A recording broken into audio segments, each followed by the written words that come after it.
अन्नदाता, जगाचा पोशिंदा, लेबल फार मोठे आमच्या कपाळावर आहे. पण सगळ्या शेतकरी बांधवांना माझी विनंती आहे, आपल्याला गाडायचं चाललंय. ओली खोली पडे बी ते उत्तम. बर. उथळाचा श्रम वाया जाय. सेंद्रिय शेती म्हणजे काय असतं? सेंद्रिय शेती म्हणजे आता त्याला बरेच सांगितलंय की, पण साधं सूत्र इंद्रिय. बर. म्हणजे इंद्रियांचा, आपल्या इंद्रियांचा वापर करून केलेली शेती. तर सगळ्यात जास्त रोजगार शेतात आहे. आता आमच्या शेतात रोजगारीच मिळत नाही आणि शिकलेल्या मुलांना नोकरी नाहीत.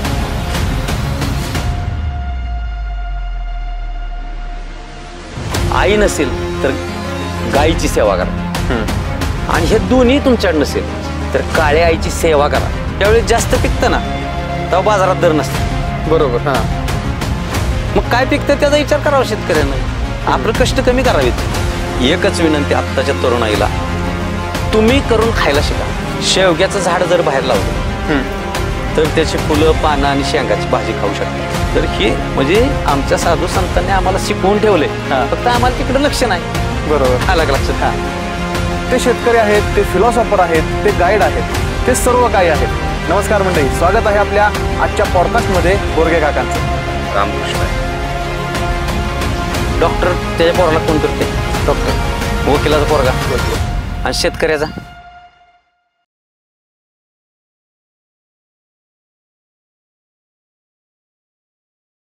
रामराम मंडळी. आज रामराम म्हणण्यामागची गोष्ट वेगळी आहे, कारण आज आपल्या सोबत जे पाहुणे आलेत ते पाहुणे असेच गावाकडचे आहेत, जे शेतात शेती करतात, जे देशी गायी सांभाळतात, ज्यांना जीवनाचं सार माहिती आहे. शेतात राबून ज्यांची तब्येत चांगली राहिली, आज ज्यांचं वय 50च्या वरती गेलं तरी ते कधी आजारी पडत नाहीत. का? कारण ते ह्या काळ्या मातीत राबतात. अशाच ते शेतकरी आहेत, ते फिलॉसॉफर आहेत, ते गाईड आहेत, ते सर्व काही आहेत. अशाच एका बहुआयामी व्यक्तिमत्वाचा आज आपण पॉडकास्ट घेत आहोत. नमस्कार मंडळी, स्वागत आहे आपल्या आजच्या पॉडकास्टमध्ये बोरगे काकांचं. नमस्कार. रामकृष्ण हरी. कसं वाटतं का? कसं चाललंय आयुष्य? एकदम मस्त, आनंदात. बरं. रामकृष्ण हरी का म्हणतात तो? रामकृष्ण हरी आपल्या महाराष्ट्रामध्ये वारकरी संप्रदाय, तर संत तुकाराम महाराजांनी वारकरी संप्रदायामध्ये रामकृष्ण हरी हा बीजमंत्र दिलाय की रामकृष्ण हरी म्हटलं की सगळंच आपल्याला भेटतंय. हा, मग ह्याच्यामध्ये कुठला धर्म येत नाही, कुठला जात पंथ येत नाही. हा, काहीच नाही, सगळे येतात. हा. बरं. एक सुरुवातीला सांगा, तुम्ही काय करता, तुम्ही कुठं राहता, तुमचा व्यवसाय काय, ते सुरुवातीला सांगा. माझं नाव प्रमोद शिवाजी बोरगे, मुक्काम पोस्ट निगडी रंगनाथ स्वामींची, तालुका कोरेगाव, जिल्हा सातारा. मी शेतकरी आहे, गोपालन करतोय. आपली सेंद्रिय शेती आहे, 22 वर्ष झालं. आणि प्रक्रिया उद्योग म्हणजे गुराळ आहे. आपल्या शेतावर, आपल्या शेतातल्याच ऊसाचा गुळ तयार करून आपण पुढं ग्राहकांना विकतो. ओके काका, काय असतं शेतकरी म्हणजे काय? म्हणजे शेतकरी असल्याचं फिलिंग काय असते? शेतकरी असल्याचं फिलिंग ते कसं आहे, तुम्ही ते जगावं लागतं, त्याच्यात तुम्ही समरस व्हावं लागतं. मातीशी आपली नाळ तयार व्हायला लागते. माती, निसर्ग या सगळ्या गोष्टींची तुमचा एक संवाद म्हणजे तो शेतकरी. असं म्हणजे अशा अर्थानं शेतकरी, कारण भारत हा शेतीप्रधान देश आहे असं शिक्षणातनं आलंय, वाचनातनं आलंय, मार्गदर्शनातनं आलंय. मग शेतीप्रधान देश आहे तर तो म्हणजे आपल्या पूर्वांपार म्हणजे भारतीय संस्कृती ही हजारो वर्षापासून चालत आलेली आहे. आणि मग ते हळूहळू करता ती शेतीकडे गेली. म्हणजे शेती ही सुद्धा नंतरचा विषय आहे. शेती, शेतकरी हा नंतरचा विषय. अगोदर म्हणजे आपल्याकडे जंगलच, अरण्य होती. तर हळूहळू शेतीकडं म्हणजे मनुष्य हा अन्नाच्या शोधात फिरत होता आणि तो स्थिर झाल्यानंतर शेतीकडे गेला. म्हणजे तुम्ही जंगल तोडलं आणि मग थोडीशी शेती, मग त्यातनं धान्याच्या बियाण्यांची निवड, आणि मग आपल्याला काय पोषक आहे, कुठल्या वातावरणात काय खाल्लं पाहिजे, मग असं करता करता तो विषय शेतीकडे आला. म्हणजे आणि तिथून शेतीकडं म्हणजे शेतकरी झालो आपण. आणि भारत हा देश मग शेतीप्रधान देश म्हणून ओळखला जाऊ लागला. बरोबर. असं. बरं. शेती आणि मानवी जीवन कसं रिलेटेड आहे, किंवा शेती किती महत्वाची आहे? शेतकरी होणं किती महत्वाचं आहे? शेतकरी होणं महत्वाचं म्हणजे आत्ताच्या पिढीकडं बघून बोलायचं म्हटलं तर हा एक विरोधाभास आहे. बरं. पण शेतकरी म्हटलं की नाही तर खऱ्या अर्थानं तुम्हाला सांगतो की तुमच्या जीवनाची सुरुवात म्हणजे तुम्ही चालायला, बोलायला लागला आणि खायला लागला की तुमचा शेतीशी संबंध आला. बर. म्हणजे भले तुम्ही शेतकरी असा अथवा नसा, पण तुम्ही अन्न खायला लागला म्हणजे शेतीशी संबंध आला. बर. आणि शेतीच्या संबंधातून कुणीही सुटू शकत नाही. आलं लक्षात. जो कोणी मनुष्य प्राणी असेल किंवा इतर सगळे जीवजंतू असतील, म्हणजे शेती या विषयात सगळे सामावलेले आहेत. म्हणजे पर्यावरण असेल, जीवजंतू असतील, पाणी असेल, हवा असेल, वनस्पती असतील, तर हे सगळे ह्याच्यात आले शेतीशी रिलेटेड. म्हणजे त्याच्यात फक्त आपलं एकमेकाची नातं काय हे तुम्हाला समजून घेता आलं पाहिजे. आणि मग ती शेती. आणि म्हणजे आत्ताच्या पिढीचा विरोधाभास म्हणजे काय, की आता डायरेक्ट पॅकेट फूड आले. तर ते कसं आलं हे कुणालाच माहीत नाही. आणि शेती ही जीवनशैली अशी आहे की बियाण्यापासून आपल्या ताटापर्यंत हे तुमच्या समोर घडतं. बरोबर.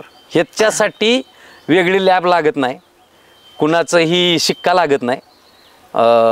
म्हणजे काय म्हणू आपण, ब्रँड बनवण्याची गरज नाही, लॅबमध्ये कोणतीही गोष्ट टेस्ट करण्याची गरज नाही. तर हे सगळं आपल्या कुटुंबातच असतं. बरोबर. आणि ती प्रत्येक व्यक्ती शेतात राबत असते. बरं, आता असा एक प्रवास असतो सगळ्यांचा की शेती केली आणि शेतीतनं फायदा होत नाही किंवा शेतीत जमत नाही म्हणून त्यांनी दुसरं क्षेत्र केलं, नोकरी केली, हे केलं ते केलं. तसा काकांचा प्रवास वेगळा आहे. आधी काकांनी दुसऱ्या क्षेत्रात काम केलं आणि मग काका शेती क्षेत्रात आले. तो काय विषय आहे? काय असतं, प्रत्येक आपल्या पालकांना वाटतं आपली मुलं शिकली पाहिजेत, मोठे नोकरी म्हणजे अधिकारी झाले पाहिजेत किंवा मोठे उद्योजक झाले पाहिजेत, शेठ झाले पाहिजेत. तर अशा पद्धतीनं ती स्वप्न असतात प्रत्येक पालकाचं. तर त्या प्रवासातून मी गेलोय. म्हणजे माझ्या वडिलांना शिकायला मिळालं नाही आणि म्हणून त्यांनी एक इच्छा ठेवली, तू शिक बाबा, काय कर. पण आपलं गावाकडचं जीवन शिक्षणात म्हटलं तर आत्ताचं जी शिक्षण पद्धती आहे, म्हणजे क्लासेस असतील, गाईड असेल, अजून कोणकोणत्या गोष्टी असतील. आमच्या वेळेस काय नाही, आम्हाला शाळेत शिक्षक शिकवायचे आणि आम्ही शाळेतच शिकायचो. विशेष करून काय ग्रहपाठ उतारा दिला असेल तो लिहायचो आणि परीक्षेच्या वेळेस परीक्षा द्यायचो. अशा पद्धतीनं आमचं शिक्षण झालं. तर मग तो शिक्षण प्रवास, मग तिथून काय झालं, वडील नोकरी होते पुण्याला. मग शिक्षण करत असताना पुण्याला गेलो. 10वी पास झाल्यानंतर मी म्हटलं पुढं कॉलेज शिकण्यापेक्षा मला काहीतरी टेक्निकल नॉलेज शिकायचं, काहीतरी म्हणजे कला माणसाकडे पाहिजे. बरोबर. जुनी लोक म्हणायची कला असली की ते उपाशी मारणार नाही. तर मग त्या काळात नुकतंच बटन स्टार्ट गाडी कायनेटिक होंडाची आलेली. तर ते नवीन म्हणजे, आणि काय असतं प्रत्येकाला असं वाटतं नवीन काहीतरी आपण शिकावं. तर मग मेकॅनिक क्षेत्रात मग मी त्या कंपनीचा कोर्स होता पुण्यामध्ये 1 वर्षाचा. आणि मग त्या कोर्सला ॲडमिशन घेतलं आणि तो कोर्स केला. 2 वर्ष नोकरी केली आणि त्याच्यानंतर भांडवल पाहिजे होतं गॅरेज चालू करायला. त्या काळात 1 लाख रुपये पाहिजे होते. 1990-91ची गोष्ट आहे. तर 1 लाख रुपये नव्हते. मग वडिलांना म्हणलं कर्ज काढूया. तर वडील म्हणले कर्ज नाही काढायचं. मग कसं आहे, थोडं माझं म्हणजे मी गणितातला माणूस आहे, थोडं म्हणजे इकॉनॉमिक्स थोडंसं लावतो स्वतःला.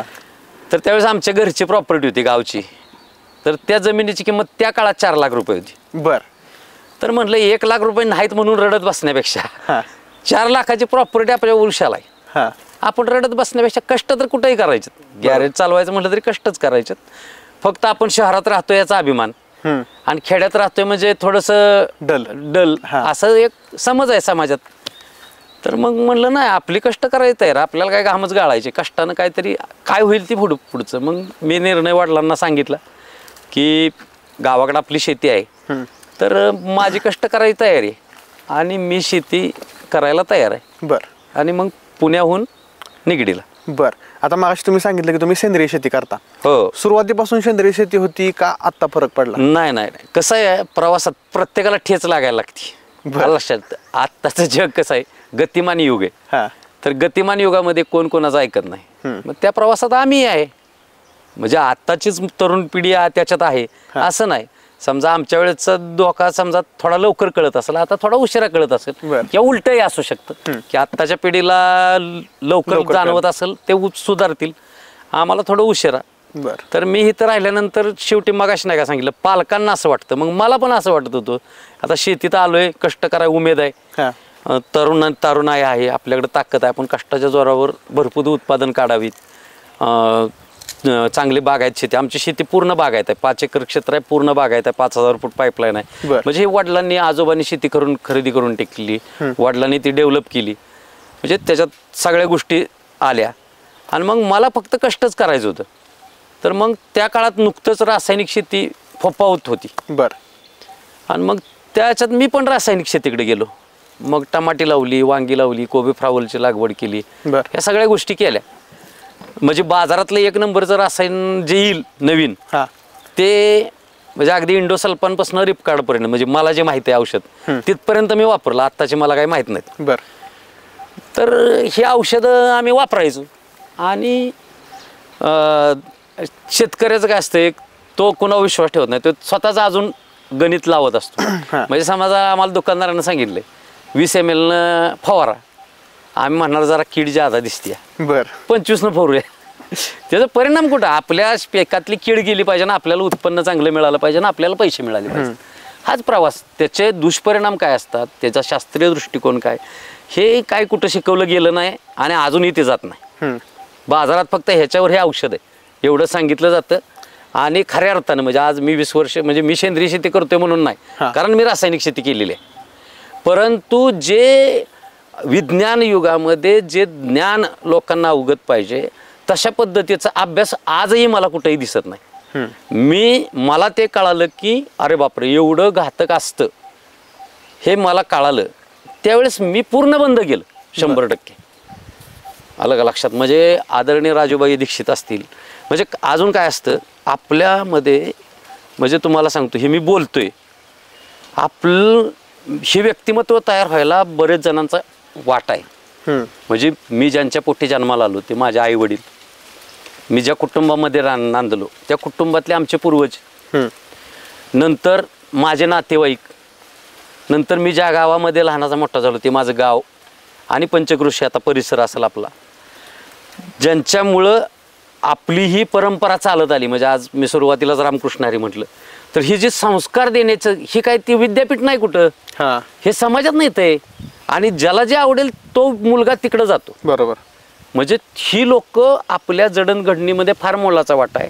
त्याच्यानंतर खऱ्या अर्थानं मी सेंद्रिय शेतीकडे वळलो, देशी गाय गोपालनाकडे वळलो आणि गुराळ प्रक्रियेकडे वळलो. तर माझी सुरुवातीची संस्था आहे व्यसनमुक्त युवक संघ महाराष्ट्र राज्य, ज्याचं आमचं प्रेरणास्थान आहे गुरुवर्य बंडातात्या कराडकर. त्यांच्याकडे घेऊन जाताना आमच्या गावचं वारकरी संप्रदायाचं अधिष्ठान आमचे गुरुवर्य हरिभक्तपरायण संजय महाराज साळुंके, की ज्यांनी आळंदीमध्ये राहून 4 वर्ष जोग महाराज शिक्षण संस्थेतला अभ्यासक्रम पूर्ण करून ते आज आमच्या गावामध्ये राहतात आणि आध्यात्मिक जीवन जगतात. बरं. तर त्यांचं मार्गदर्शन म्हणजे मला ही लोक भेटत गेली. त्याच्यानंतर तुम्हाला सांगतो व्यसनमुक्त युवक संघटनेत ताते असतील, त्याच्यानंतर आदरणीय राष्ट्रबंधू राजीवजी भाई दीक्षित असतील की ज्यांनी आझादी बचाव आंदोलन चालवलं. त्याच्यानंतर आमचे गुरुवर्य इंद्रजित साहेब देशमुख साहेब, म्हणजे ही 3 माणसं मला व्यसनमुक्त युवक संघटनेत भेटली. आणि ते काय सांगतायत ना ते ऐकलं आणि ते आपल्यामध्ये रुजवण्याचा प्रयत्न केला आणि तसाच जीवन प्रवास. त्याच्यानंतर तुम्हाला सांगतो की काय असतं, एक माणसाला भूक असते. तर मला त्या काळात जिज्ञास होती ज्ञान, म्हणजे मी रासायनिक शेती सोडली आणि मी सेंद्रिय शेतीकडे वळलो. तर उगीच तुम्ही म्हणताय म्हणून मी सेंद्रिय शेती नाही करणार. त्या पद्धतीचं वातावरण माझ्याकडे आहे का, तशी भौगोलिक परिस्थिती आहे का, त्याचा मला कुठं दाखला मिळतोय का, म्हणजे माझ्या घरात कोणी केलंय का, काय चाललंय नक्की, हे सगळं बघायचं. मग ही सगळी जिज्ञासा असल्यामुळं आमच्या तडवळ्याचा माझा मित्र की समीर झांजुर्णे, तर त्याची माझी भेट झाली. म्हणजे गोपालनामुळं आमची मैत्री वाढत गेली बरोबर लोकांमध्ये. मग समीर झांजुर्णे माझ्याकडे आले, मग त्यांनी मला सेंद्रिय शेती अभ्यास गट अशी संस्था आमची आहे पुण्यात, त्याचे आमचे प्रमुख शितोळे काका ते आत्ता वारले. तर म्हणजे तिथं पण मला मार्गदर्शक भेटले की शितोळे काका असतील, त्याच्यानंतर आमचे डॉक्टर पाचेगावकर, महादेव पाचेगावकर ते असतील, आणि कल्पनाताई विलासराव साळुंके यांच्या पत्नी. तर अशी लोक भेटत आहेत समाजामध्ये. म्हणजे आज विलासरावजी साळुंके यांनी फार मोठं पाण्यावर काम केलं. माझ्या वाचनात म्हणजे आत्ता जी शिकलेली मुलं आहेत, आत्ता जे पर्यावरणाचा अभ्यास करत असतील, काय करत असतील, तर हे ज्या काही गोष्टी आहेत ह्या संस्था आहेत की म्हणजे ह्या संस्थेचं मी सांगतोय तुम्हाला विशेष, ह्यांनी माझ्याकडनं कुठे ॲडमिशन फी घेतलेली नाही, कुठलीही शिकवण्याची फी घेतलेली नाही. म्हणजे मी त्यांचा ऋण आहे. मी म्हणजे सुरुवात सांगितलं ना, माझ्या आई वडील पूर्वज आपली संस्कृती ह्याचं देणं लागतो आपण आणि ह्याच्यातनं आपण घडलोय. बरोबर. म्हणजे मला ह्यांचा ऋणनिर्देश करावा वाटतो आणि ह्याच्यातनं मग हे सगळं घडतं. बरं. आणि मग आपला मित्रपरिवार, तर ह्या पद्धतीने आपली जीवन घडत जसं. आणि हे निसर्ग, मग ह्याचं तुम्हाला तुलनात्मक बघितलं तर निसर्गात आज आपण झाडाखाली बसलोय, ही सावली फक्त आपल्यालाच देते का? नाही, हे सगळ्यांसाठी. तर तसं आहे, म्हणजे ह्या पद्धत ही आपल्या संस्कृतीचा मूळ गाभा आहे आणि तो मला सापडला आणि मी समाधानी झालो. बरं. आता सेंद्रिय शेती किती महत्वाची आहे? आत्ताच्या काळात सेंद्रिय शेती अतिशय महत्वाची आहे आणि ती पैसा देते म्हणून नाही. बघा, पैसा ही गोष्ट दुय्यम आहे माझ्या दृष्टीनं. आज सगळ्यात तरुण मुलं शिकून बेकार आहेत. बेरोजगारांची संख्या आज डिग्री होल्डर कितीतरी आहेत. आज तुम्हाला सांगतो, माझे वडील ज्यावेळेस मिलिटरीत गेले, वडिलांनी मॅट्रिकची परीक्षा न देता त्यांना मिलिटरीमध्ये घेतलं. म्हणजे तिथं शिक्षणाचा निकष नव्हता. आणि आज ग्रॅज्युएट, पोस्ट ग्रॅज्युएट, नंतर इंजिनिअरिंग झालेली मुलं, मेडिकल क्षेत्रात शिकलेली मुलं आज मिलिटरीमध्ये सैन्यात भरती होतात. ह्याचं कारण काय? तर रोजगार नाही. जेव्हा विद्यार्थी ज्या क्वालिफिकेशनचा आहे, जी त्यानं गुणवत्ता स्वतःला प्राप्त करून घेतलेली आहे, तो जे शिकला त्यानं वयाची 25 खर्च केली, कुटुंबातला पैसा खर्च केला, पण आज त्याच्या पुढे अंधकार आहे हे मला दिसतं. आणि भयंकर स्पर्धा आहे. म्हणजे ह्याच्यात दुसरं अजून काय की आत्ताचं बघा युग की आपल्या देशामध्ये लोकसंख्या वाढली, त्याच्यावर अनेक लोकांचे अनेक मत असतील. तर माझं एकच मत आहे की आम्ही क्वांटिटीत वाढलो पण क्वालिटीत वाढलो नाही. बरं. आणि हे सूत्र तुमच्या सगळीकडं, म्हणजे सेंद्रिय शेती का महत्वाची तर ती ह्याच्याकडे गेलं. आलं का लक्षात? की आज काय झालं, पिकं वाढली, पिकांचं उत्पादन वाढलं. आलं का लक्षात? हे सगळ्या गोष्टी वाढल्या, यंत्र आली, म्हणजे सुखसोयी आल्या, परंतु खऱ्या अर्थानं नफा कुणाच्याही हातात नाही. आज जर तुम्ही शेतकऱ्यांचा रेशो काढला, माझ्या आजोबा गावामध्ये आर्थिक समृद्धी व्हावी, माझ्या आजोबांचा काळ सांगतोय, म्हणजे माझ्या वडिलांची पिढीमध्ये गेली आणि आता मी तिसऱ्या पिढीत आहे.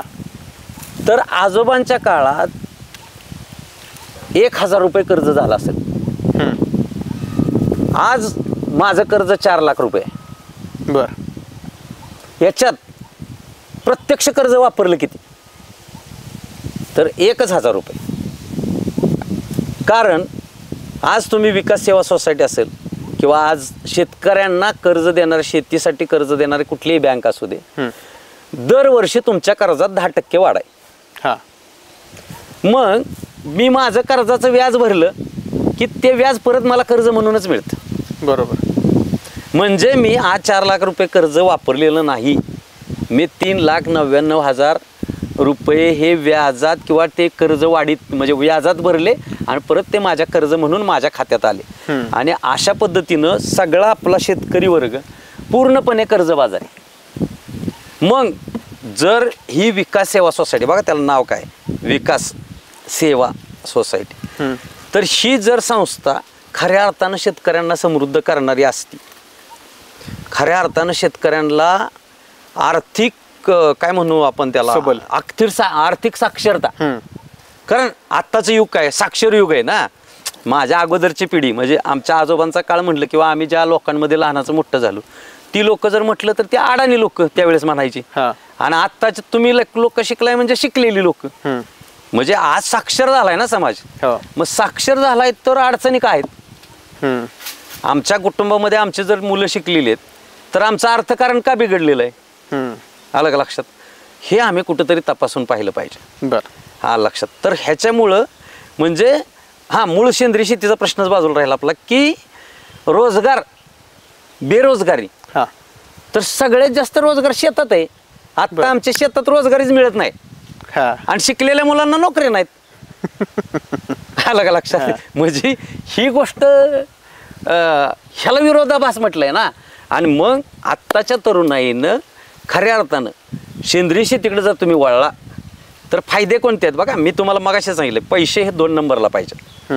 कारण तुम्ही शिक्षण करताना, तुम्ही ग्रॅज्युएट होताना वर्ष किती गेली हो? 4 वर्ष 4-5 वर्ष आणि त्याच्या अगोदरचं 10वी वर्षाचं शिक्षण म्हणजे ती 10 वर्ष आणि ही 5 म्हणजे तो 15 वर्ष दिल्यानंतर तुम्ही डिग्री घेऊन जाताय. मी अमुक अमुक डिग्री घेतलेली आहे आणि मला ह्या पोस्टची नोकरी जॉब पाहिजे आणि मला एवढं पॅकेज पाहिजे. बरोबर. मग तुम्ही शेतात येताना तुम्ही काय डिग्री घेतली, तुम्ही काय तुमच्याकडे अनुभव काय, तुम्हाला त्याच्याबद्दल माहिती काय. आणि आत्ताच्या तरुणाईत काय झालंय तुम्हाला सांगतो, जसं मोबाईलला चार्जिंग लागतं तशी शेतीत आहे ना पायातली चप्पल काढून शेतात काम करावं लागतं. आलं लक्षात. ती ऊर्जा भेटते. नाही तुमची बॉडी चार्ज होते. तुम्ही कुठलाही लाईट घेतली घरामध्ये, कुठेही मोटरला घ्या, कुठेही घ्या, आर्थिंग केल्याशिवाय तुमची लाईट वापरात येते का, नाही येत.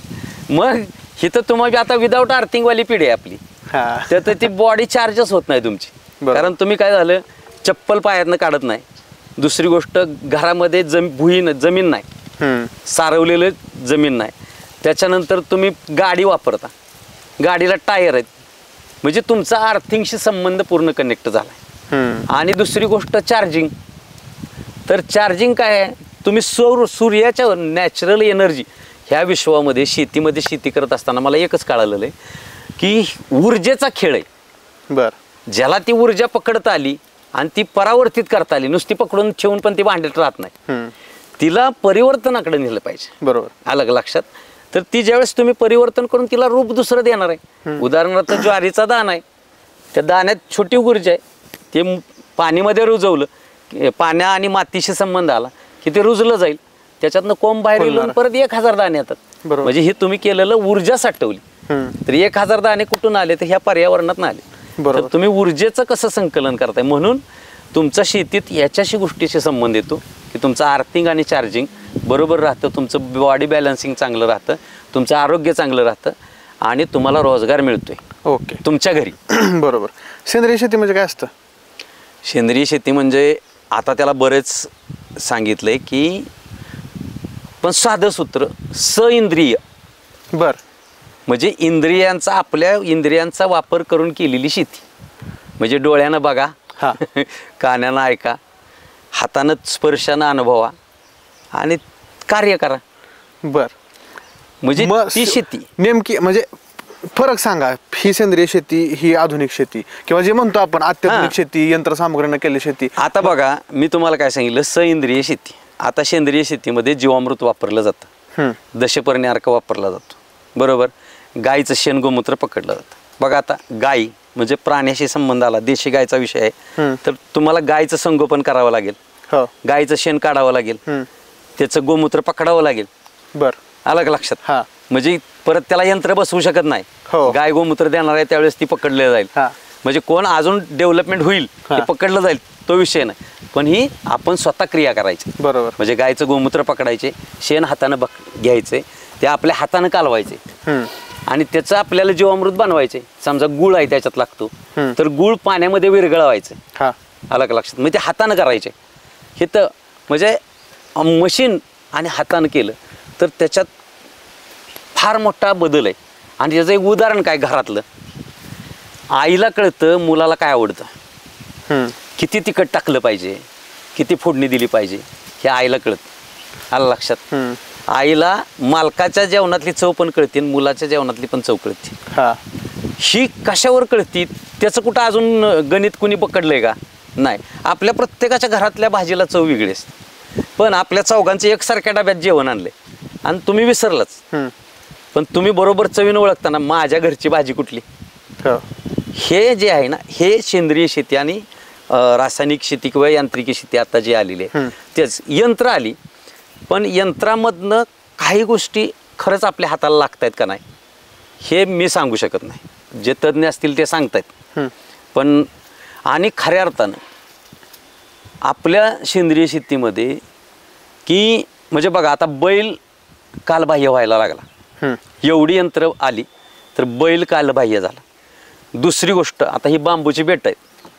आपल्या घरात पहिले टोपली बांबूची होती, म्हणजे भाकरी ठेवायला टोपलं बांबूचं होतं, भाजी ठेवायला टोपलं बांबूचं होतं, धान्य कडधान्य ठेवायला म्हणजे त्याला कणिंग आपली तर ती बांबूची होती, किंवा निरगुडीच्या फोकांची असायची, करंजाच्या फोकाची असायची. ही कुठल्या कंपनीत बनत होती का, ही कला आमच्याकडे होती. लक्षात घ्या. आणि आता आम्ही काय करतोय, आता पत्र्याची कनिंग विकत आणतोय, हो. प्लॅस्टिकचा बॅलर विकत आणतोय आणि आम्ही ते स्टॉक करतोय. बरोबर. म्हणजे आम्ही काय झालं, आम्ही स्वावलंबी होतो, आम्ही परावलंबनाकडे गेलो. बर. एवढंच झालं यांत्रिकीकरणानं. आणि मला सांगा, यांत्रिकीकरणानं आज शेती खरंच फायद्याची झाली का? कारण काय झालं की शेतीचं तुकडीकरण झालं. बर. म्हणजे विभागणी, एक पहिलं आपल्याकडे काय होतं, एकत्र कुटुंब पद्धती होती. तर शेती भरपूर होती, म्हणजे एका कुटुंबात 10 एकर 20 एकर असं क्षेत्र होतं. आता 4 भाव असले तर 10 एकराचं 2.5 एकरावर आलं. ते एका भावाला 2 मुलं असली की एक 2.5 एकरावरून 1.25 एकरावर आलं. ते 1.25 एकर क्षेत्र 3 गट नंबरमध्ये असलं तर एक ठिकाणी 10 गुंठ, 1 गुंठ आणि 5 गुंठ, 1 गुंठ आणि 12 गुंठ. म्हणजे हे तुकडीकरण झालं आणि हे सगळं आपलं संपुष्टात आलं. अलग लक्षात. तर खऱ्या अर्थानं मग तुम्हाला सांगतो, सेंद्रिय शेती करायची ना, कुंडीत पण करता येते. हा, बरेच व्हिडिओ असतात युट्यूबवर वगैरे की घराच्या गच्चीवर सेंद्रिय शेती करा, घराच्या बाल्कनीत करा. मग एक हे काय, सेंद्रिय शेती बरेच जण करतात, असं पुणे मुंबईला वगैरे माल जातो विकायला वगैरे, त्या काय गोष्टी असतात? मग ती खरं सेंद्रिय शेती असते का? नाही. आता काय झालंय माहितीये का, मगाशीच मी तुम्हाला सांगितलं की आपल्या म्हणजे आपल्याला एकतर रोजगार नाही आणि आपल्या ताटात येते ते आपल्या म्हणजे सेंद्रिय शेती आणि आपली जी भारतीय कुटुंब व्यवस्था आहे ही तुम्हाला पारदर्शकता दाखवते. बरोबर. आणि ही जी काही बाजार व्यवस्था आहे ह्याच्यात पारदर्शकता नाही. आलं का लक्षात? तिथं कुठेही फसवणूक होऊ शकते, कोणीही शुअर नाही. त्याच्यामुळं ती व्यवस्था कशी उभी राहत गेली त्याच्यावर ते ठरतं. बर. लक्षात आलं का? आणि आज म्हणजे कसं आहे त्याच्यात, म्हणजे ह्याच्यात मूळ गाभा काय, तुम्ही स्वतःशी किती प्रामाणिक आहे. तुम्ही प्रामाणिक असेल तर तुमच्या पुढचा तुमचा माल घेऊन ट्रान्सपोर्ट करणारा प्रामाणिक भेटेल. बरोबर. त्याच्या पुढे तुमचा माल घेणारा प्रामाणिक असेल आणि मग तो ग्राहकाला चांगलं देईल. असं करता करता एक तुमची जर चेन डेव्हलप झाली तर ती खऱ्या अर्थानं बरोबर आहे.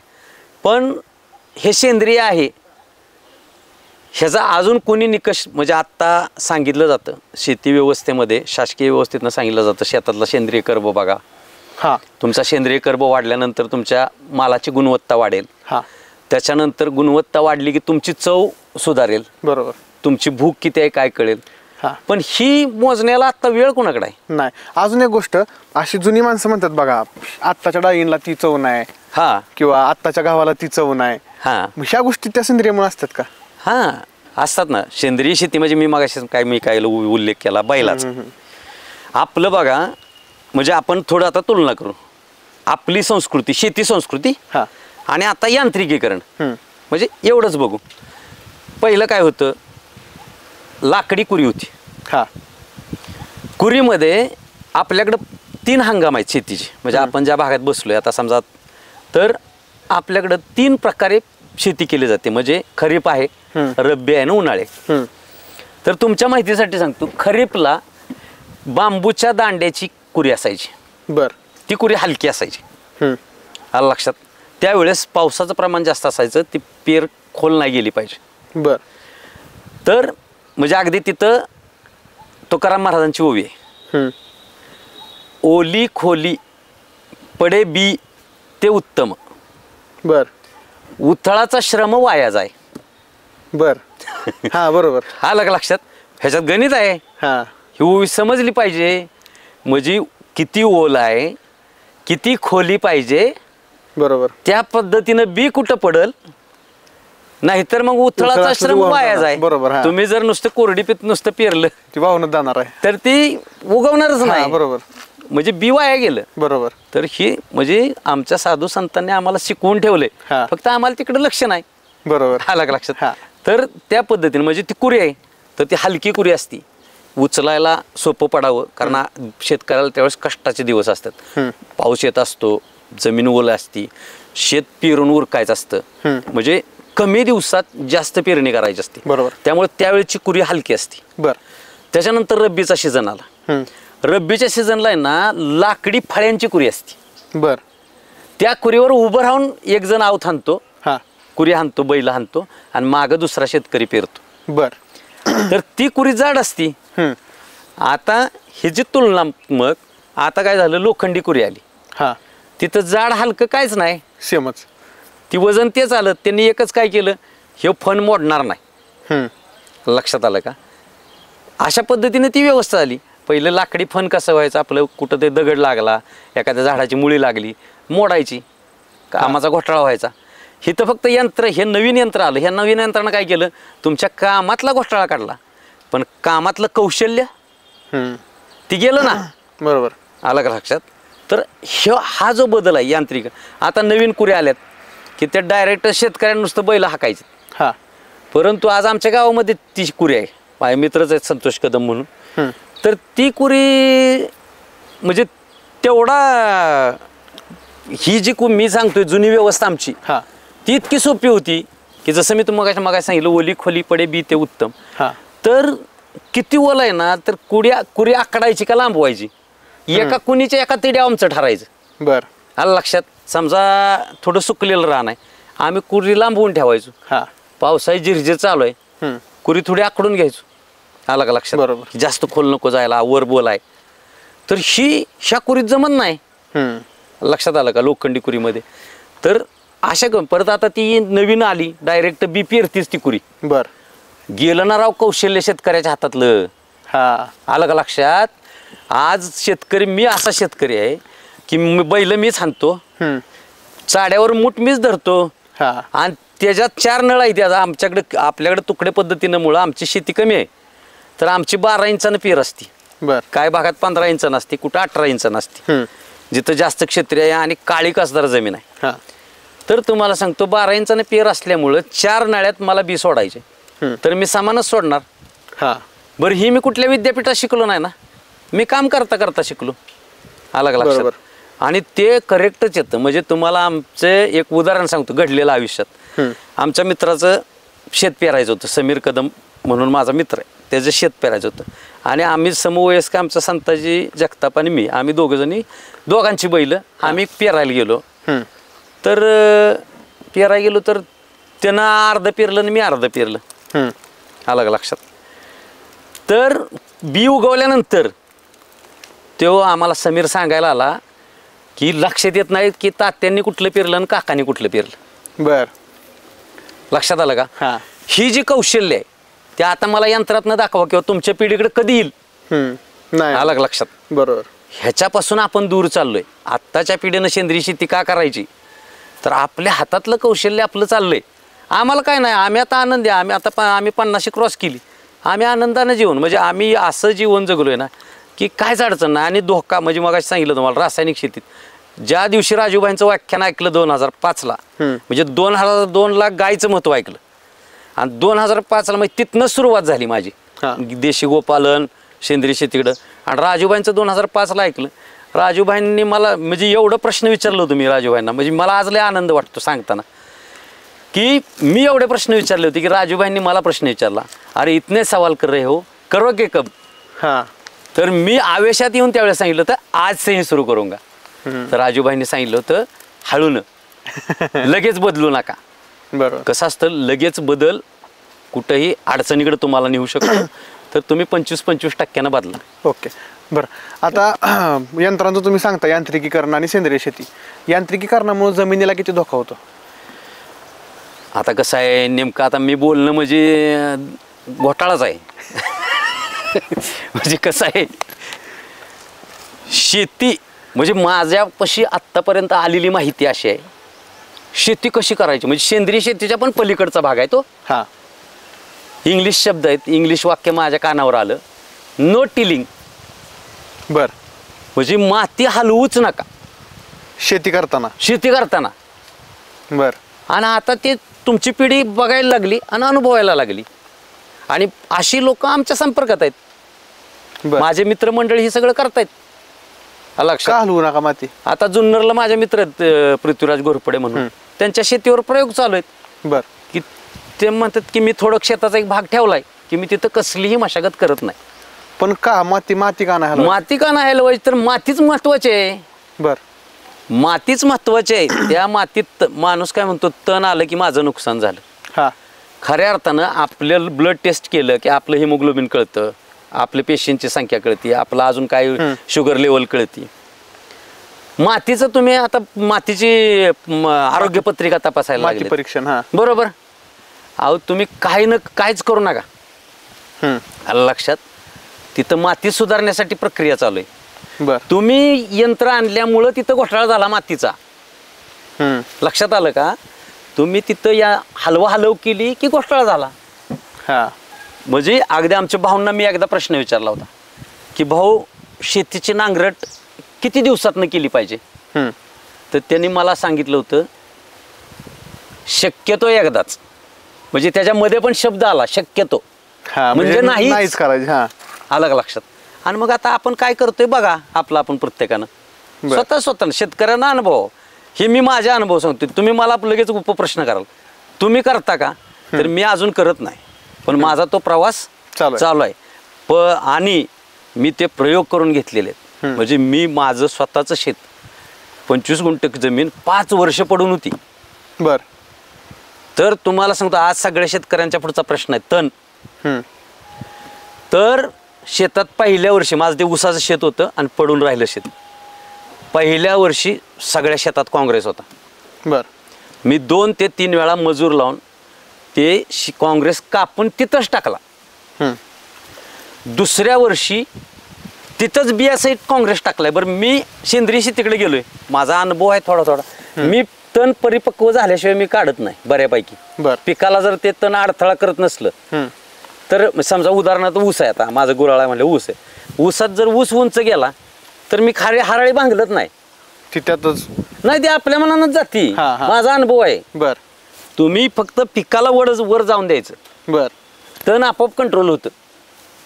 प्रत्येकानं काय झालंय आपल्यात आत्ता, मी केलं, मी अमकं केलं, मी असं केलं, मी वाढवलाय. आलं का लक्षात?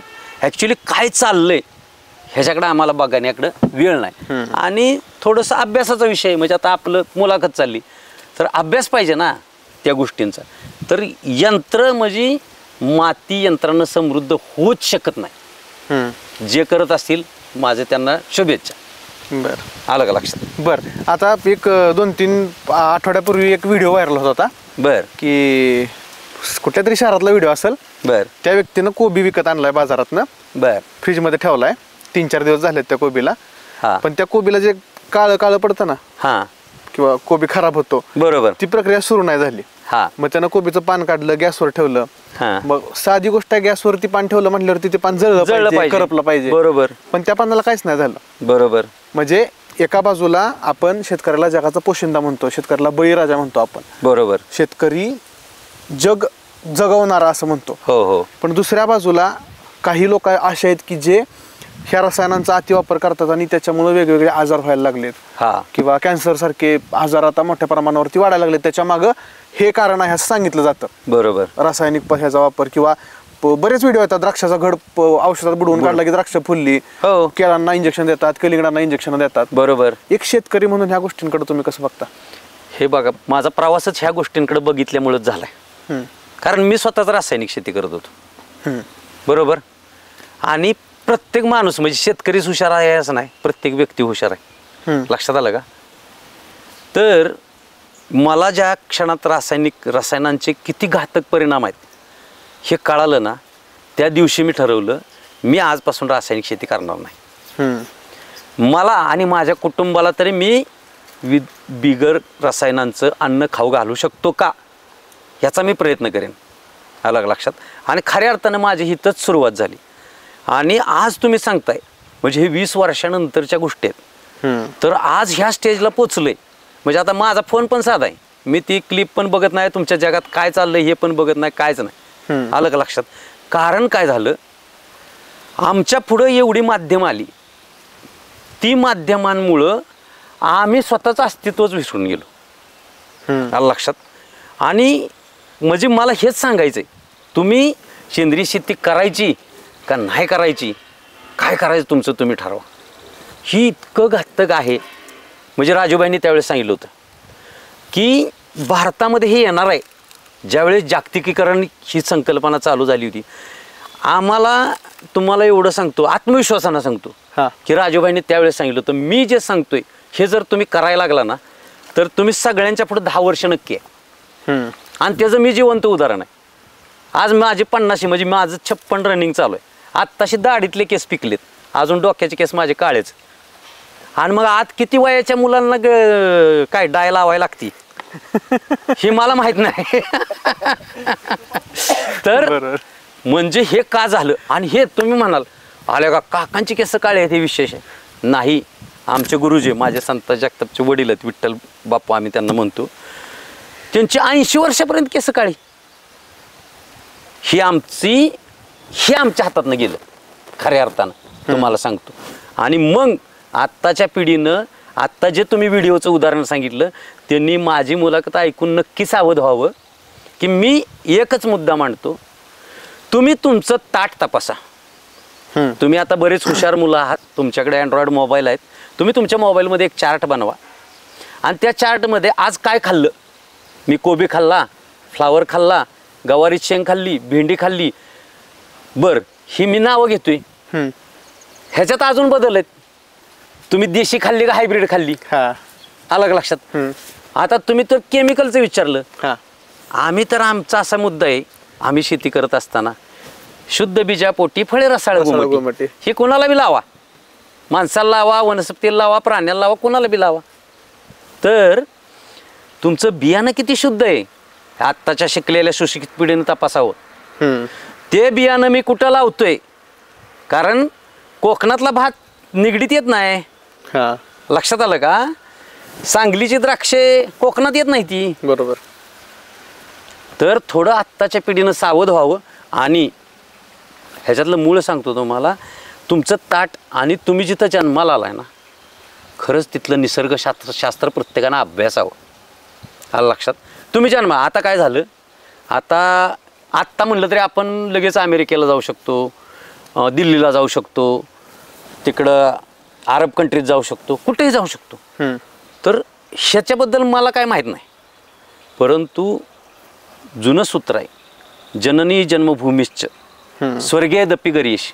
म्हणजे आत्ताच्या पिढीत समजा देव धर्म अमुक तमुक काय गोष्टी किती पटत असतील काय मला माहीत नाही, पण ह्याचं एक साधं सूत्र, स्वर्ग कुठं सांगितलं आहे आमच्या संस्कृतीने, जननी आणि जन्मभूमी म्हणजे माझी आई आणि माझी जन्मभूमी हेच स्वर्ग आहेत. तुम्ही ह्यांच्यापाशी ह्यांचा सेवा करा. आम्हाला राजूभाईंनी सांगितले, आई वडील असतील तर त्यांची सेवा करा, आई नसेल तर गाईची सेवा करा, आणि हे दोन्ही तुमच्याकडे नसेल तर काळ्या आईची सेवा करा.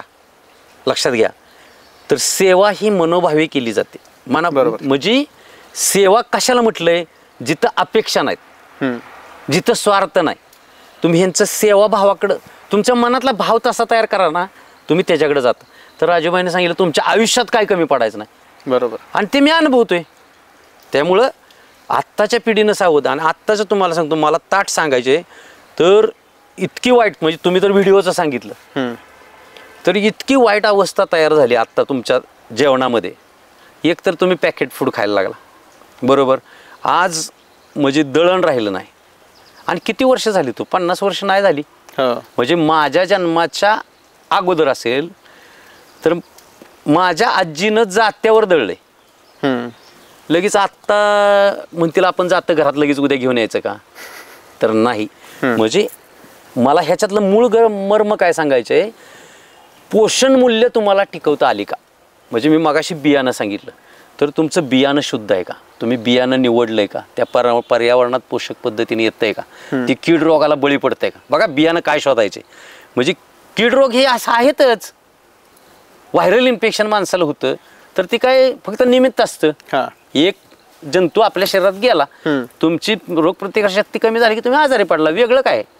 तसं निसर्गात ते तुमचं बी पीक, तुम्ही जी पीक लावणार आहे त्याचं बी शुद्ध आहे का, ते कीड रोगाला बळी नाही पडलं, म्हणजे ते त्याच्याकडे पोषण मूल्य आहेत, त्याकडे प्रतिकारशक्ती चांगली आहे. ते बी तुम्ही प्रक्रिया किती करताय. आज काय झालं, फास्ट फूड किंवा रेडी टू इट, म्हणजे लगेच गरम पाणी उकळा आणि टाका बस आणि खा. तर तिथं किती पोषण मूल्य आहेत. आता ते सांगतात एवढे प्रोटीन्स आहेत, एवढं कार्बोहायड्रेट्स आहे, एवढं आमक आहे. आता ती असू दे. पण माझा आता साधा आता हरभऱ्या सीझन आहे. आता हावळा भाजून कोण खाते तुम्ही बघितलं कोणाला? आत्ताच्या मुलांचे दातच नाहीत तेवढे मजबूत हरभरा वाळक्या हरभऱ्याचा हावळा खायचा. लक्षात आलं का?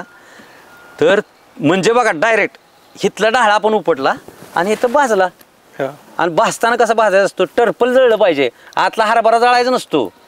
हरभरा जसा तसा ते त्याला हावळा खाणं म्हणते. तर ते जर तुम्ही खाल्ला तर पोषण मूल्य कुठे गेले का? नाही, तुम्हाला डायरेक्ट मिळाली. आलं लक्षात? तर आत्ता बघा आत्ता काय झालं तुमचं म्हणजे पॅकेट फूड आलं तर तुम्ही शोधा त्याच्यात पोषण मूल्य किती आहेत. आता मी पोषण मूल्य टिकवणारी प्रक्रिया सांगतो. आमचं काय होत होतं, हरभरा काढला की खळ्यात जायचा, खळ्यात तो मळला जायचा, तिथंच वाढवलं जायचं आणि घरी आणून ठेवला जायचा.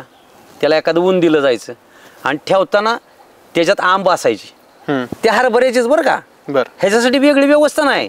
हरभऱ्याला कीड लागू नये ना तर हरभऱ्याचे आंब आणि जास्तीत जास्त राख चुलीतली ती ठेवली की त्याच्यात कुठला जंतू प्रवेश करणार नाही. आमच्या आडाने आजीला माहित होतं. आता काय झालं, आता हरभराच नाही शेतकऱ्याकडे, मग शेतकऱ्याकडे मुळात बियाणं नाही. त्याच्यानंतर ते बियाणं पेरले ते हायब्रिड आहे, कमी दिवसात येते. त्या बियाण्यामध्ये रोगप्रतिकार शक्ती नाही म्हणून कीटकनाशक औषधं फवारायला लागते, टॉनिक बिनिक फवारायला लागते. मग ह्याच्यातनं पोषण मूल्य आली का त्याला दिली, काय झालं बघा. आणि हे सगळं निसर्गात आहे. म्हणजे आम्ही सेंद्रिय शेती शिकत असताना असं सांगितलं की हे आपण शिकलं शेती शेती शेती आपण म्हणतोय ना, हे सगळं एंड ऑफ दी प्रोडक्ट आहे ना, ह्याच्यात आपला वाटा शेतकऱ्याचा वाटा किती आहे माहिती आहे का? 2%. ही 98% निसर्गाचा वाटा आहे. निसर्गातली प्रक्रिया आहे ती. म्हणजे माऊलींची ओवी आहे, उपजे ते नाशे, नाशे ते पुनरपी दिसे, हे घटिका यंत्र जैसे परिभ्रमे गा. बघा काय आहे ती. म्हणजे ते उगवणार आहे, वाढणार आहे, मोठं होणार आहे, पडणार आहे, परत कुजणार आहे किंवा काय रुजणार आहे, परत वाढणार आहे. बरोबर. ही प्रक्रिया आहे, ही निरंतर प्रक्रिया आहे. आत्ताचं काय झालंय, माझ्याकडे पैसे आहेत म्हणले की मी माझ्या कुटुंबाला लागणाऱ्या गोष्टी मी स्टॉक करून ठेवीन किंवा मी ब्रँडेड घेईन आत्ता ह्याच्याकडं. पण आज आपल्या देशातल्या लोकसंख्येचा विचार करा, किती टक्के लोकसंख्या ब्रँडेड खात असेल. आणि खऱ्या अर्थानं मी तुम्हाला म्हणजे मला वैयक्तिक ह्या गोष्टी वाटतात की ह्याच्यामुळं आपण खरं घोटाळ्याकडे जातो. आलं का लक्षात? आणि घोटाळा काय माहिती आहे का, आपण आपली मनुष्यजात, आपण आपली अस्तित्व आपण ह्याच्याकडं संपवण्याकडे जातो. त्याचं तुम्ही म्हणाल तर कशा पद्धतीनं की आपली जीवनशैली, तुम्ही मला सुरुवातीला विचारलं तसं. आता बघा शेतकऱ्याचं, आम्ही उठलं, माझ्याकडे गाय आहेत, सकाळी उठलं की पाणी प्यायचं, म्हणजे कोमट पाणी आणि लिंबू. उठल्या उठल्या उशापान झालं, शौचाला जाऊन यायचं, पोट साफ झाला, हातपाय तोंड धुवायचे, शेतात जायचं, शेतात गेले गायींचं शेण काटायचं, मग ती 10-20-30 किलोची पाटी उचलायचे, नेऊन टाकायचे, काय करायचे. झाला ना आमचा व्यायाम.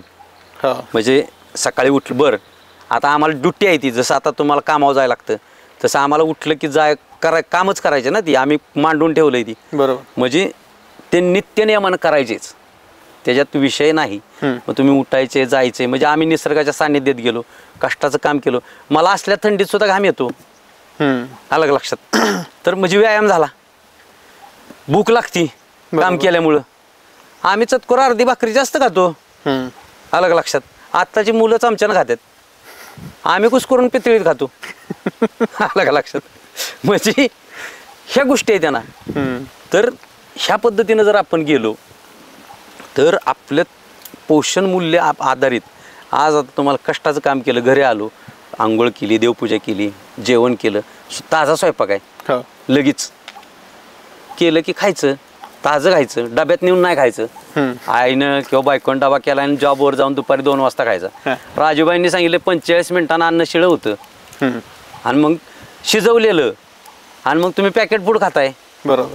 म्हणून सेंद्रिय शेती, शेतीशी रिलेटेड, म्हणजे असं माझं म्हणणं नाही तुम्ही सगळंच सोडून द्या आणि इकडं तुम्हाला पैसे कमवण्याचा जो मार्ग आहे ना तर तो तुम्ही नक्की स्वीकारला पाहिजे तुमच्या शिक्षणानुसार. पण आज आपलं खऱ्या अर्थानं सगळंच म्हणजे भारतीय संस्कृतीतलं आपण जे शिकलोय ना ते आपल्या जीवनात किती टक्के उपयोगाला येते हे प्रत्येक मुलानं बघावं आणि त्या पद्धतीनं आपल्या जीवनशैलीत काय बदल करता येतोय का आपल्या पातळीवर तुम्ही जिथं असाल तिथं. आता उदाहरण बघा, ही झाड आहे ती ह्याचं कोणी रोप लावलंय का? आता करंजाचं झाड आहे, ही आपोआप आलेली झाड आहे, ती चिंचेचं झाड आहे, ही कुठल्या जातीचं आहे ह्याचं कोणी ॲनालिसिस केलंय का? नाही. बरं ह्याचं आयुष्य किती आहे कोणी मोजलंय का? नाही. आणि आत्ता आपण बागाच्या फळबागा लावतो, आत्ता जे तुमचं आले हॉर्टिकल्चर शास्त्र तर ती टिकत नाही. आत्ता हायब्रिडच्या नुसत्या बागा लावल्या तर तिथं ते तज्ज्ञ सांगतात की त्याच्यात काही अंतरावर देशी वृक्ष पण लावा. का बरं ही? तर माझं असं म्हणणं, एक शेतकरी म्हणून माझा कोणा आरोप नाही, जे चाललंय ते बरोबरच चाललंय, चुकीचं कायच चाललं नाही. एक दोनच विचार आहेत लक्षात घ्या. एक विचार आहे शोषण आणि एक विचार आहे दोहन. माझ्याकडे देशी गाय आहेत. हां, तर शोषण काय आहे? जर्सी गायचं वासरू जन्माला आल्या आल्या ती लगेच कापाय देतात, वास्तव आहे. त्याला आईचं दूध पाजत नाहीत आणि त्या गाईला मशीननं चारी साडाला मशीननं दूध काढून तुम्हाला हायजेनिक दूध म्हणून प्यायला मिळतं. आणि माझ्याकडे देशी गाय आहेत, माझ्या गायचं वासरू गायला पित असतं आणि मी अलीकडे धार काढतो. आलं लक्षात? तर ती 2 सड वासरू पितं 2 सड मी घेतो. आलं लक्षात? म्हणजे ही खरं आहे ना, ही दोहन आहे. म्हणजे आम्ही दोघांच्यात मैत्री चालू आहे. लक्षात आलं का? की बाबा एक मी आणि परत आता ही मी पैसे झालं पण चला ऐक जाऊ दे व्यवहार म्हणून सांगतो. आता काकांची गोशाळा म्हणून तुम्ही म्हणणार, काकांच्या गायी, मग काकांची जबाबदारी काय? त्या गायींना चारा मिळाला पाहिजे, समजा गरज असेल तर खुराक, किंवा ॲक्च्युली ती गरज नाहीच पण एक ती सवय लागली गायींना की ते खाद्य पुढे ठेवल्याशिवाय धार काढायला उभे राहत नाहीत, अशा काय असतं. जर चांगलं पोषण झालं ना गायींचं सुद्धा तर खुराक लागत नाही बरं का. तर चारा व्यवस्थापन आहे, गायींना पाणी गोठा आहे, समजा चारून आणायचे तर ही व्यवस्थेमध्ये मला काहीतरी द्यायला लागतंय. म्हणून त्या मोबदल्यात मी अर्ध दूध घेतोय, अर्ध दूध वासराला देतोय. अलग लक्षात? तर अशी व्यवस्था आहे. म्हणजे अख्ख्या जगामध्ये आत्ताच्या जगामध्ये जर दोनच गोष्टी, तुम्ही शोषणामध्ये आहात का दोहनामध्ये आहात. दोहनामध्ये काय की हळूहळू आहे आणि तिथं बॅलन्स आहे. तर अशा पद्धतीचा तो प्रवास आहे. तर हे दोनच विचार जगामध्ये, तर आपण ठरवायला पाहिजे की आपण नक्की काय करतो. ओके. पण आता का काही सगळं झालं सेंद्रिय शेतीच्या ह्याच्यात, रासायनिक शेती का करायला लागले माणूस? तर जास्त उत्पन्न जास्त मिळावं, पैसा मिळावा. मग शेतकऱ्यांची ही एक समस्या असते की आम्हाला भाव नाहीये. मग त्यासाठी शेतकऱ्यांनी काय करायचं? सेंद्रिय शेती करून शेतकऱ्यांना भाव मिळू शकतो का? मागच्या 2 वर्षापूर्वीच आम्ही पाणी फाउंडेशन मध्ये काम केलं आणि ह्या प्रश्नावर, म्हणजे माझ्यासाठी हा प्रश्न नाही बरं का, भाव नाही किंवा भाव आहे हे माझ्यासाठी प्रश्न नाही, मला काय फरक पडत नाही. परंतु सगळ्या शेतकऱ्यांचा विचार जर केला तर बघा, सगळ्यांच्या संघटना आहेत, व्यापाऱ्यांची संघटना आहे, ते आपण खरेदी विक्रीचा व्यवहार दलालांची संघटना आहे, हमालांची संघटना आहे, आलं लक्षात, इंडस्ट्रीयलवाल्यांची त्यांची संघटना आहे. आमची संघटनाच नाही आणि संघटना होऊ शकत नाही. आलं लक्षात? तर म्हणजे होऊ शकत नाही का? आता व्यवस्थाच अशी आली आपलं आयुष्य संपन्न जावं संघटना जोडत जायचं म्हटलं तर. तर मग आपला विचार कोण करणार? शेतकऱ्याला वाली नाही कोण. आलं का लक्षात? मग शेतकऱ्याने स्वतः विचार करायचा, त्यानं निसर्गाशी मैत्री करायची. तुम्हाला सांगतो, ज्यावेळेस जास्त पिकतं ना तेव्हा बाजारात दर नसते. बरोबर. मग काय पिकतं त्याचा विचार करावा शेतकऱ्यानं, आपलं कष्ट कमी करावेत. आलं लक्षात? आता काय झालं, बारमाही बाग आहेत. ते एक आहे द्विदल पीक पद्धती होती. नाही, पहिलं पीक फेरपालट होता. मग जसं मी सांगितलं हंगामी शेती केली जायची. आता काय झालं, बागायती शेती आम्हाला मोठं केलं. नाव देऊन. तुम्ही मगाशी जसं म्हणला बळीराजा, अन्नदाता, जगाचा पोशिंदा, हा लेबल फार मोठी आमच्या कपाळावर आहे ती. पण सगळ्या शेतकरी बांधवांना माझी विनंती आहे, आपल्याला गाडायचं चाललंय, लक्षात घ्या. आणि आमचं टॅलेंट काय, अहो एक साधं समाजातलं सूत्र, डॉक्टर त्याच्या पोराला कोण करते? डॉक्टर. वकिलाचा पोरगा वकील. आणि शेतकऱ्याचा इंजिनियर. म्हणजे ही जी सूत्र आहे ना, आणि मग हे का, तर आम्हाला आमच्या कामाची व्हॅल्यूच कळाली नाही. लक्षात आलं का? आणि आम्ही ती वाढवली नाही. आम्हीच जबाबदार आहोत. ही मला दोष कोणाला द्यायचा नाही. शेतकऱ्यांना स्वतःचं आत्मपरीक्षण करावं. आज तुम्हाला सांगतो, आमच्या गावात पाटील, पहिली आपली व्यवस्था होती, पाटील गावचे असायचे. पाटील हे नाव का झालं? अहो ते गावचे पालक होते. आलं लक्षात? पालकत्व होतं. आज आपल्या कुटुंबातले आपले वडील पालक किंवा जो करता पुरुष असतो, समजा एखाद्याला वडील नसले तर मोठा भाव असेल, ते पालक असतात, आपले पालकत्व असतं आपल्याकडं. बरोबर. ती भावना आत्ताच राहिली नाही. आता काय झालंय, मला कसं मिळेल असं झालंय. तर शेतकऱ्याला भाव, बाजारभाव मिळवायचा असेल तर शेतकऱ्यांना निसर्गाशी मैत्री करावी. निसर्ग, आपली शेती, आपल्या पर्यावरणाचा अभ्यास करावा, आपल्याकडे असणाऱ्या पाण्याच्या उपलब्धतेचा विचार करावा, आणि त्या सगळ्या अनुरूप आपल्याकडे असणाऱ्या मनुष्यबळाचा विचार करावा. आणि मी तर आत्ताच्या शेतकऱ्यांना सांगेल की तुम्ही कमीत कमी भांडवलात शेती कशी करू शकता ह्याचा पहिल्यांदा विचार करा.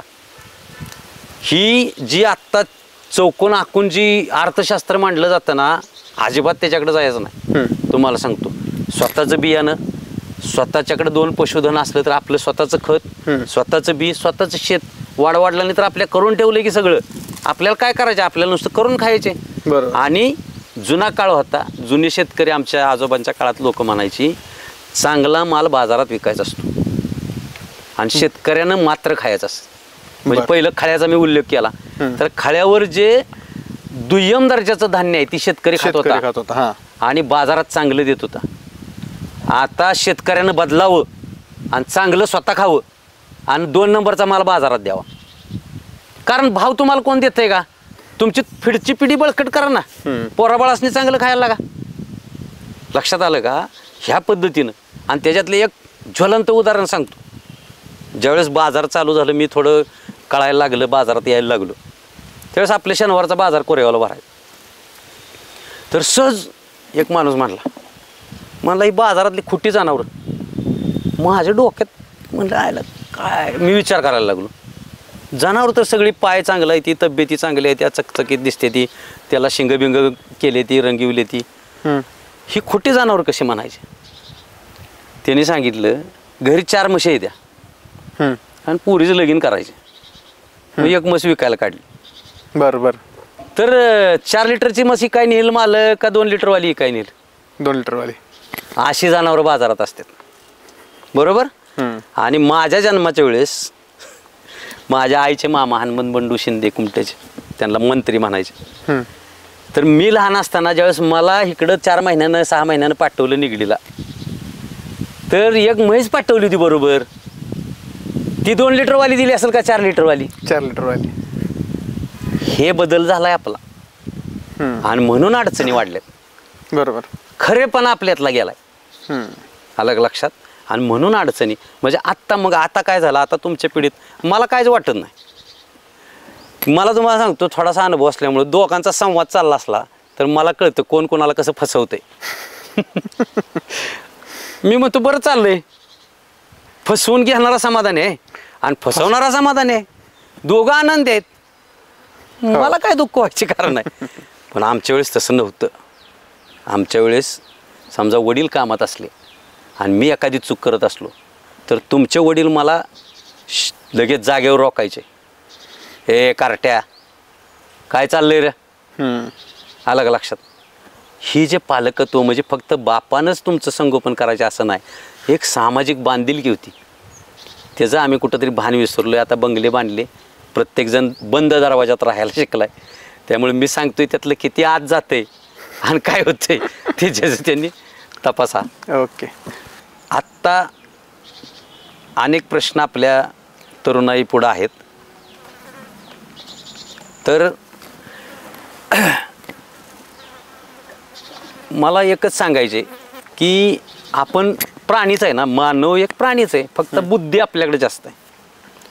परवाचे माकड रस्त्यानं गाडी येत होती, त्याला धडकलं, त्याचा तिथंच प्राण गेला. आम्ही तिथं थांबून त्याला खड्डा खांदून पुरलं. तर प्रत्येकानं आपल्या स्वतःकडे लक्ष द्या, माझं म्हणणं आहे. जगात काय चाललंय बघायला नको, माझं काय चाललंय आणि मी मला फसवतोय का. आत्ताच्या तरुण पिढीनं खरंच सावध व्हा. तुम्हाला सांगतो, आता अनेक यंत्र आली असतील, CCTV कॅमेरे आले असतील, यूट्यूब आलं असेल, अजून काय आलं असेल, ते मोबाईलवरनं तुम्हाला कोण कुठं आहे काय कळतं लगेच. मॅप आलं आहे सगळं. तर तुम्ही आता सुरक्षित नाही असं मला कळतं. कारण काय माहिती आहे का, आणि एकच गोष्ट आहे, पर्यावरणाचा ऱ्हास झाला तर आपण राहू का नाही. मी परवाच एक बातमी ऐकली रेडिओला की पिवळा पळस इकडचं म्हणजे धुळे साईडचं तिकडचं कुठलं तरी गावातलं वैशिष्ट्य सांगितलं होतं. निसर्गप्रेमी होते, त्यांचं नाव मी विसरलो. तर पिवळा पळस म्हणजे लाल गुलाबी पळस असतो, पण पिवळा पळस हा विशेष तिथं वृक्ष. आणि त्यांनी सांगितलं एकच झाड राहिले. तर मी आत्ताच्या तरुणाईला सांगेन की तुम्ही थोडंसं निसर्गाकडे चला. प्रत्येकानं, आता लोकसंख्या भरपूर आहे तुम्हाला सांगतो आपल्याकडं, आणि मग काय करा की मगाशी मी उदाहरण सांगितलं, सेवाभाव आपला वाढवा. आणि सेवा काय करा की स्वतःला निरीक्षण करा स्वतःचं, आणि थोडंसं निसर्गाकडे बघायला सुरुवात करा. आणि त्या पद्धतीनं तुम्ही काय तुमच्या ह्यानं वाचवता येतंय का बघा. हे म्हणजे आत्ता प्रत्येकजण आपापल्या पद्धतीनं कार्य करतोय, पण मला वाटतं खरं आपल्याला काय करावं लागत नाही. जर तुम्ही आमच्या शेतावर आला तर आपल्या तिथं गुराळापाशी मी गायींसाठी गोठा शेड बांधले, त्याच्या आजूबाजूला वनस्पती आहेत. मी एकही झाड लावलेलं नाही, फक्त मी ते झाड तोडलं नाही. लक्षात आलं का.